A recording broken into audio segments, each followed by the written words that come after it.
বিজনীত জাল নোটসহ তিনিজনক গ্ৰেপ্তাৰ STF আৰু আৰক্ষীৰ। চিৰাং জিলাৰ বিজনী থানাৰ অন্তৰ্গত ২ নং চাৰাগাঁৱৰ বাসিন্দা মহম্মদ বাহাৰুল ইছলামৰ ঘৰত বুধবাৰে বিয়লি জাল নোটসহ জাল নোট বনোৱাত ব্যৱহাৰ কৰা সামগ্ৰী উদ্ধাৰ কৰে STFৰ লগতে আৰক্ষীয়ে।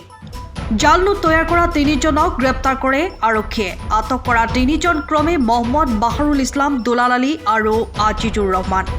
বাহাৰুল ইছলাম আৰু দুলাল আলীৰ ঘৰ বিজনীৰ ২ নং চাৰাগাঁৱত আৰু আজিজুৰ ৰহমানৰ ঘৰ বিজনীৰ বাগৰগাঁৱত বুলি জানিব পৰা গৈছে। তিনিওজনৰ পৰা জাল ৫০০ টকীয়া নোট ৩৬খনত মুঠ ১৮,০০০ টকা জব্দ কৰে আৰক্ষীয়ে। এক গোপন খবৰৰ ভিত্তিত বুধবাৰে বিয়লি গুৱাহাটীৰ পৰা এটা আৰক্ষীৰ দলে অভিযান চলাই জব্দ কৰিবলৈ সক্ষম হয় জাল নোটখিনি। লগতে জাল নোট ছপোৱা মেচিন, টকা ছপোৱা কাগজ, AS01BX5504 নম্বৰৰ এখন ৪চকীয়া বাহন জব্দ কৰে অভিযানকাৰী দলটোৱে।